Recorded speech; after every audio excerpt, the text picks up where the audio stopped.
हिमालय के पर्वतों में एक साधु ध्यान मग्न होकर अपनी तपस्या में बैठा होता है। तेज हवा चल रही होती है। अचानक उसकी सांसें तेज हो जाती हैं। वह अपनी आंखें खोलता है और बेचैनी से चारों ओर देखता है। हे ईश्वर, ये क्या दिखाया आपने? आग की लपटें, बुझती हुई दीपक की लो और वो आवाज, तुम्हारा जप अधूरा है। ये कैसा संकेत है मेरे प्रभु?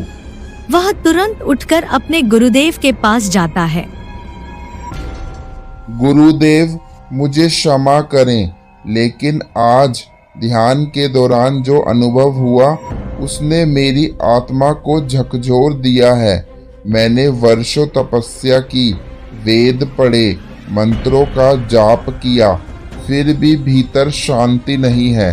हर दिन लगता है मैं कुछ खो रहा हूँ, कोई अधूरापन हो, जैसे कोई अज्ञात खालीपन है।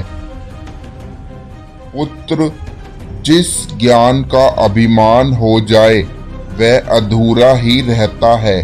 तुमने नाम जपा है पर उसका अर्थ नहीं समझा। अब तुम्हें पांडित्य नहीं, अनुभव की आवश्यकता है। कैसा अनुभव गुरुदेव? गांव जाओ, वहां गोपाल नामक एक किसान है। उसके पास ना वेद है ना उपनिषद, फिर भी वह सच्चा साधक है। उसका जीवन देखो, समझो और अनुभव करो कि प्रभु का नाम केवल मंत्र नहीं होता, वह जीवन की शैली है। गांव की सुबह, सूरज निकल रहा है। गोपाल खेत में हल चला रहा है। साधु दूर से गोपाल को देखता है। वह हर झटके के साथ राम राम कहता है। किसान के पसीना बह रहा है पर चेहरे पर शांति है। ये व्यक्ति गुरुदेव के अनुसार ज्ञानी है, पर ये तो बस खेत में काम करता है और वही एक शब्द राम राम बोलता है। प्रणाम, आप ही गोपाल हैं? हाँ बाबा, बताइए आपकी सेवा मैं कैसे कर सकता हूँ? मेरे गुरु ने कहा है कि आपसे मैं सच्चा नाम जप सीख सकता हूँ, लेकिन क्षमा करें, आप तो बस सुबह शाम राम राम कहते हैं। उसमें ऐसा कौन सा ज्ञान है जो मेरे वर्षों की तपस्या में नहीं मिला? बाबा, जब बीज धरती में जाता है तो वह अपने अस्तित्व को मिटा देता है, तभी फसल उगती है। वैसे ही जब हम भगवान के नाम को सिर्फ होठों से नहीं बल्कि कर्म से बोलते हैं, तब ज्ञान जन्म लेता है। सिर्फ खेत में काम करके और दो शब्द बोलकर कोई ज्ञानी हो सकता है? बाबा, जैसे दूध को उबालने में समय लगता है, वैसे ही नाम को हृदय में बसाने में। आप चाहें तो मेरे साथ एक दिन बिताइए, शायद कुछ समझ में आए। किसान का घर मिट्टी का बना हुआ है। सामने तुलसी का पौधा है। एक पेड़ के नीचे खाट पड़ी है। पक्षियों की चहचहाहट है और हल्की सी हवा बह रही है। साधु किसान के आंगन में पहुंचते हैं। किसान खेत से लौट रहा होता है। हे किसान, क्या मैं थोड़ी देर इस शांत आंगन में विश्राम कर सकता हूँ? स्वागत है आपका साधु महाराज। यह घर नहीं, एक आश्रम ही है आपके लिए। पर आप जैसे साधु को थकान, यह तो साधारण बात नहीं है। क्या कुछ विशेष चल रहा है आपके मन में? पिछले 20 वर्षों से मैंने तपस्या की, नाम जपा, ध्यान किया, लेकिन अब भी भीतर कोई शांति नहीं है। और आज एक वृद्ध ने कहा, किसान से सीखो। किसान भला मुझे क्या सिखाएगा, यही जानने मैं यहाँ आया हूँ। आपने तपस्या की, मैं खेत जोतता हूँ, आप ध्यान करते हैं मैं हल चलाता हूँ। पर एक बात हम दोनों में समान है, जब सूरज निकलता है मैं राम नाम लेकर खेत में उतरता हूँ, और जब सूरज डूबता है मैं राम नाम लेकर थकान मिटाता हूँ। पर तुम तो दिन भर काम में लगे रहते हो, ध्यान कैसे करते हो? साधु महाराज, मेरे लिए राम केवल जपने का नाम नहीं है। हर बीज जो मिट्टी में मैं डालता हूँ, हर बूंद जो पसीने से गिरती है, वह भी मेरी भक्ति है। मैं जब खेत सींचता हूँ मुझे लगता है जैसे प्रभु को अर्घ्य दे रहा हूँ। जब फसल काटता हूँ तो मानो प्रभु का प्रसाद बांट रहा हूँ। तुम्हारे इन शब्दों में वो शांति है जो मुझे मेरे ध्यान में नहीं मिली। क्या यही है असली भक्ति? भक्ति कोई विधि नहीं है महाराज, यह भाव है जो हर कर्म में समर्पित होता है।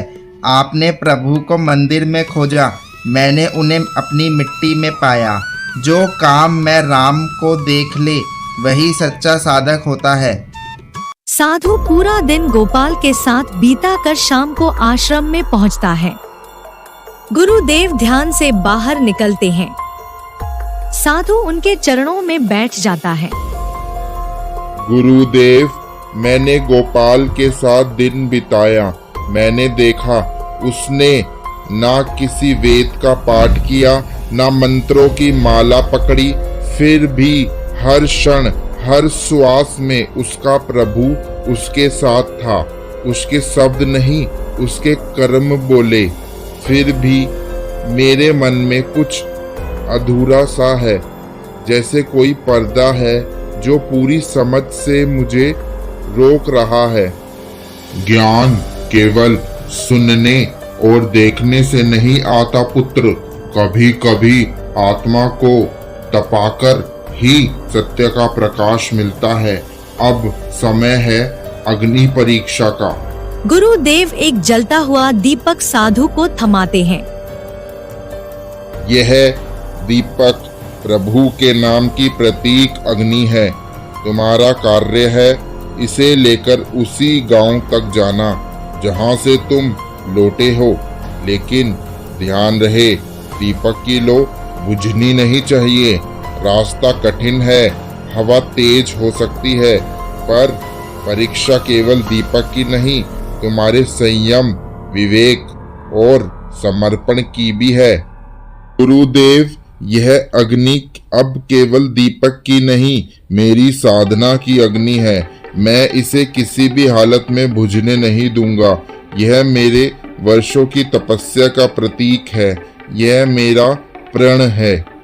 यात्रा आरंभ करो पुत्र, और याद रखो, अग्नि केवल जलने के लिए नहीं होती, प्रकाश देने के लिए भी होती है।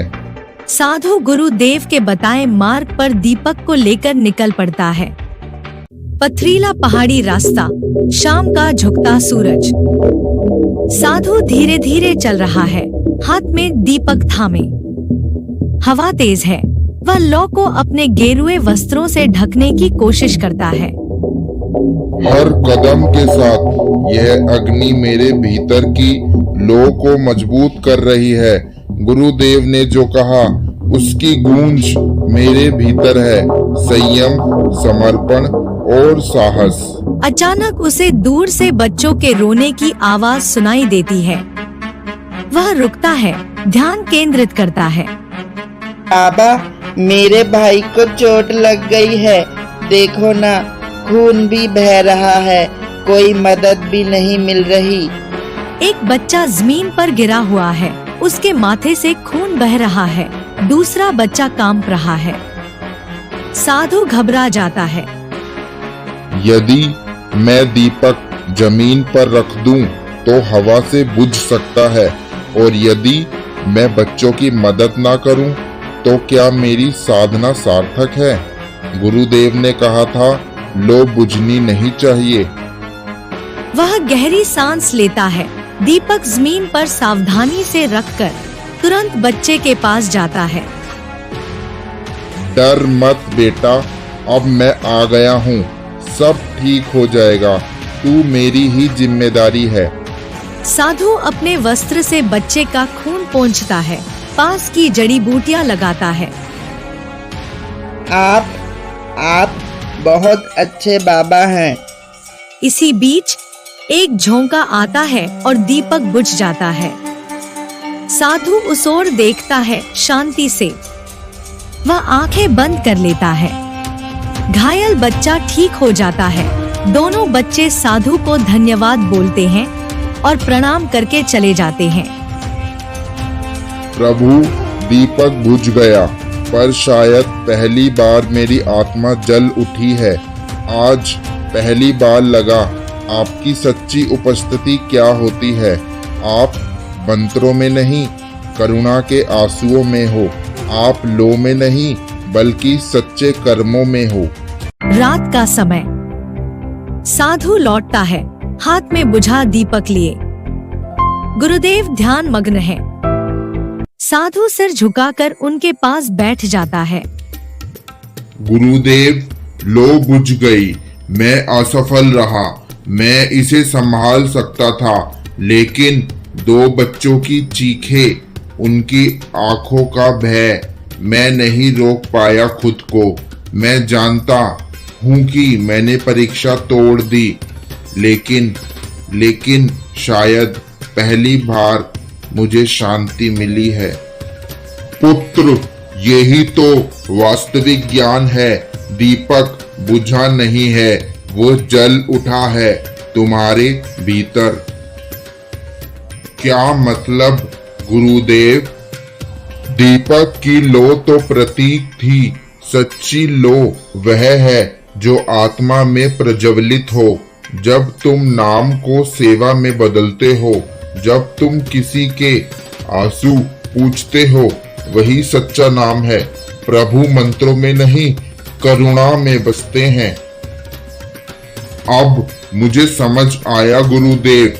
मैंने वर्षों पाठ किए, तप किया, लेकिन आज पहली बार मैंने प्रभु को छुआ है, उस घायल बच्चे के आंसुओं में।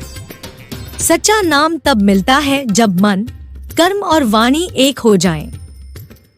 ना केवल जप, ना केवल सेवा, बल्कि भावनाओं की अग्नि से तप कर निकली आत्मा ही प्रभु तक पहुंचती है।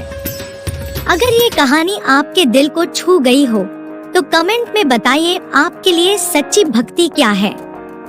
और ऐसी और कहानियों के लिए सब्सक्राइब जरूर करें, बेल आइकन दबाएं, ताकि अगली बार जब नाम की अग्नि परीक्षा जैसी कोई नई कहानी आए, तो आप सबसे पहले जुड़ सकें उस रोशनी से जो भीतर तक रोशन कर दे। धन्यवाद। राम राम।